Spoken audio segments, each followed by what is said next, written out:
Hello मेरे प्यारे साथियों, मैं फुलेंद्र सिंह और आपका मेरे YouTube channel PR study centre में स्वागत है। दोस्तों, मैं इस वीडियो के माध्यम से आज एक टॉपिक आप लोगों का कवर कराने वाला हूं, जिसका नाम है तत्वों तथा इसका वर्गीकरण। यह जो टॉपिक है ये आपके कॉम्पिटिटिव एग्जाम के लिए बहुत ही महत्वपूर्ण है। तो चलिए देर न करते हुए चलते हैं अपने टॉपिक पर।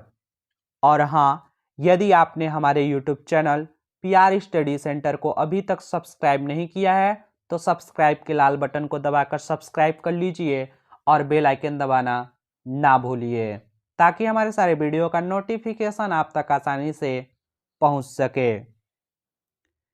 दोस्तों, यहाँ पे हम लोग देखेंगे तत्व।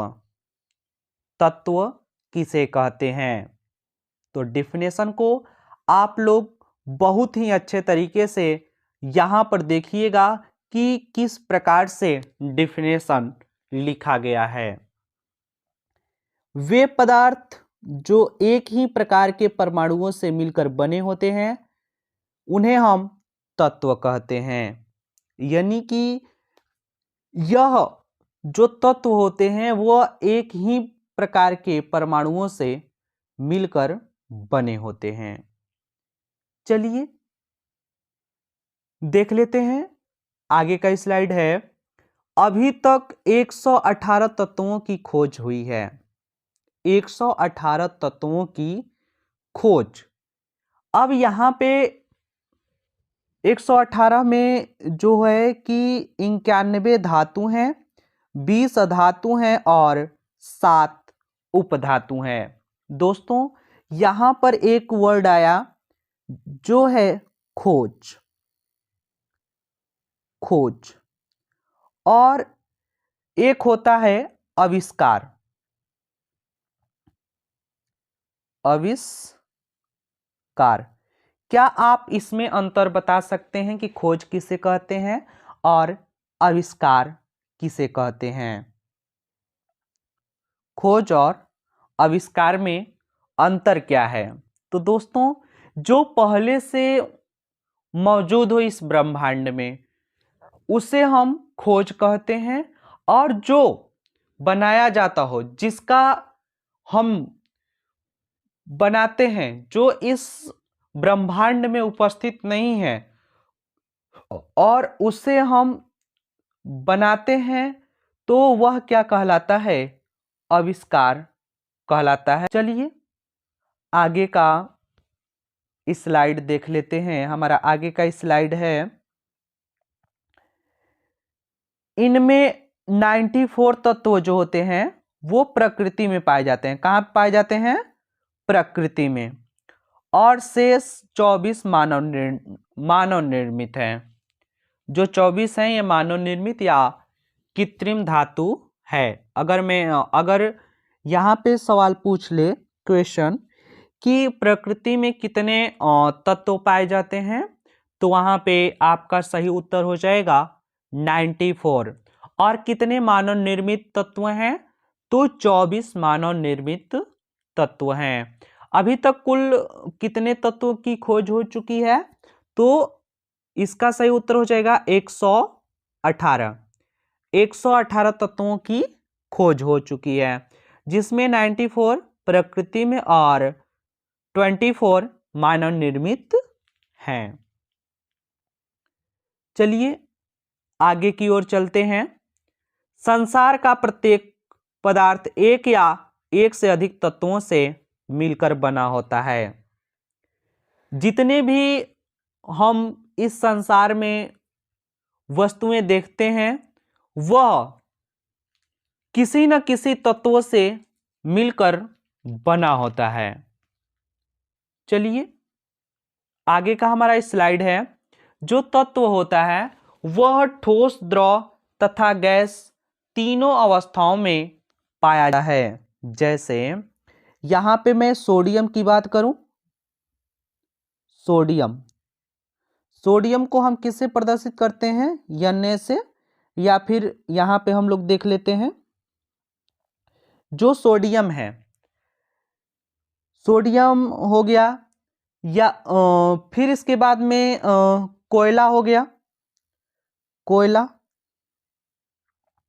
ये क्या है, ठोस है।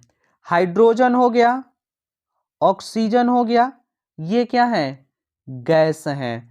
फिर इसके बाद में ब्रोमीन, ब्रोमीन हो गया, पारा हो गया। तो ये क्या है, लिक्विड है, यानी कि द्रव है। ये क्या है, ठोस है, और ये क्या है, गैस है। तो तत्व जो है वो तीनों अवस्थाओं में पाया जाता है। तत्व क्या है, पदार्थ की तीनों अवस्थाओं में पाया जाता है। चलिए देख लेते हैं तत्वों का वर्गीकरण, कि हम तत्वों का वर्गीकरण किस प्रकार से करते हैं।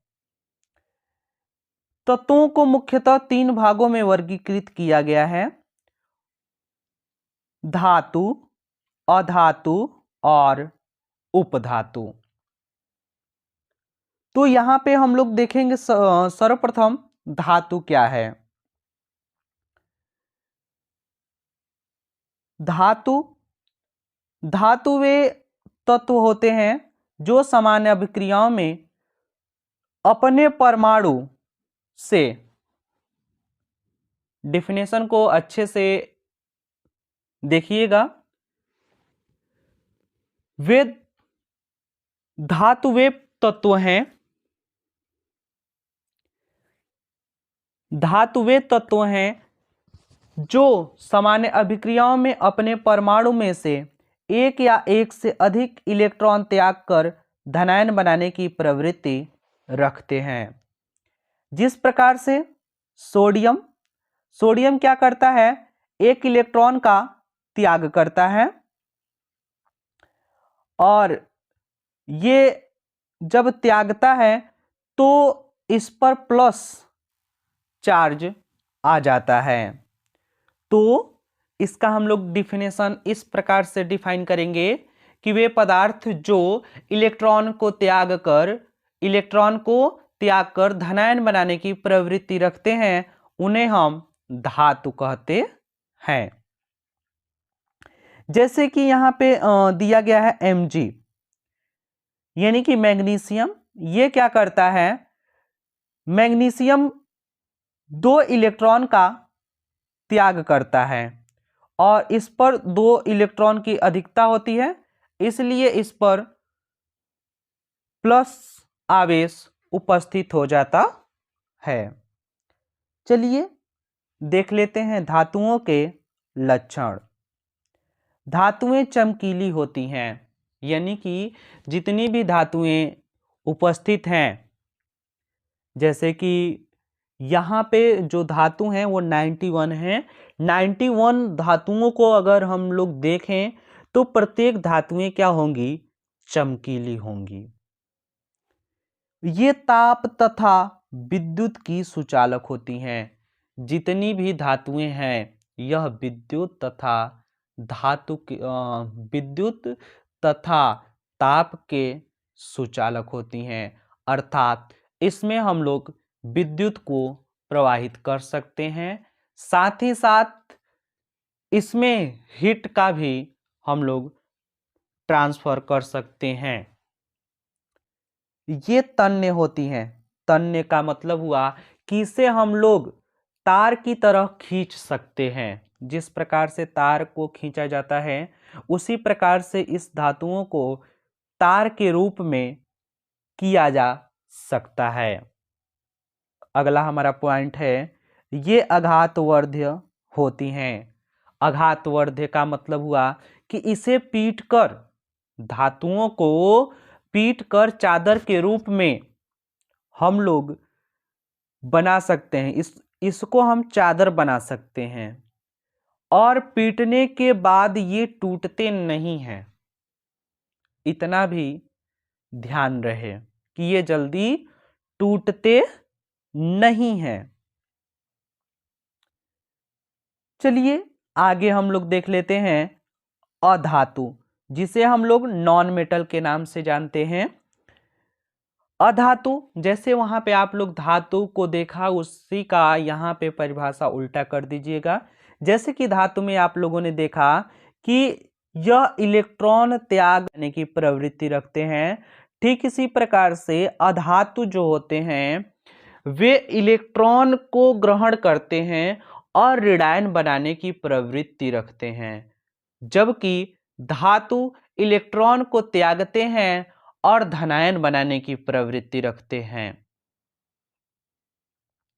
चलिए अगला हम इस स्लाइड पर चलते हैं और यहां पे उदाहरण के माध्यम से समझेंगे। जैसे क्लोरीन, क्लोरीन जो होता है वह एक इलेक्ट्रॉन को त्याग करता है, एक इलेक्ट्रॉन को ग्रहण करता है, सॉरी, यहां पे क्लोरीन क्या करता है, एक इलेक्ट्रॉन को ग्रहण करता है और यहां पे जो क्लोरीन पर ऋण आवेश आ जाता है। ठीक इसी प्रकार से ऑक्सीजन, जो ऑक्सीजन होता है इसमें 2 इलेक्ट्रॉन की कमी होती है। जैसे इसमें 2 इलेक्ट्रॉन आते हैं तो ये क्या कर देता है, यहां पे निगेटिव चार्ज ले लेता है। चलिए इसके हम लक्षण के बारे में जानेंगे कि अधातुओं के लक्षण क्या होते हैं। ये विभिन्न रंगों की होती है, ये क्या होती है, विभिन्न रंगों की होती है।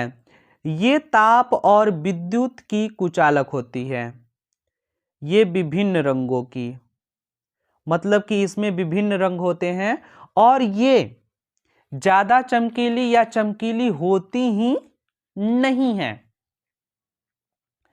ये ताप और विद्युत की कुचालक होती हैं। कुचालक मतलब कि इसमें हम लोग न तो ताप भेज सकते हैं ना ही विद्युत भेज सकते हैं। और यहां पे अगला है, ये चमकीली नहीं होती हैं। तो अधातुएं क्या चमकीली नहीं होती। आप लोग इस को लिखते भी चलिए क्योंकि बहुत ही इंपॉर्टेंट है। चलिए आगे हम लोग देखते हैं। ये तन्य तथा आघातवर्धनीय नहीं होती। ये तन्य मतलब कि इसे हम तार की तरह नहीं खींच सकते। तार की तरह खींचने पर यह कहीं ना कहीं टूट जाता है और आघातवर्धनीय नहीं होता, मतलब कि इसे हम चादर के रूप में नहीं बना सकते हैं। अब चलिए देखते हैं उपधातु। जो उपधातु होता है वह धातु तथा अधातु दोनों के गुणों का, इसमें दोनों के गुण पाए जाते हैं उपधातु में। तो ऐसे तत्व जिनमें धातु एवं अधातु दोनों के गुण पाए जाते हैं वह क्या कहलाते हैं, उपधातु कहलाते हैं। जैसे बोरान, सिलिकॉन, जर्मेनियम, ये सब क्या हैं, उपधातु हैं। दोस्तों यहीं पे मैं अपने वीडियो को समाप्त करता हूं। यह वीडियो आप लोगों को कैसा लगा, अगर सही लगा हो तो एक लाइक जरूर कर दीजिए और अपने मित्रों तक इस वीडियो को शेयर जरूर करिए। धन्यवाद, मिलते हैं अगले वीडियो में, तब तक के लिए जय हिंद।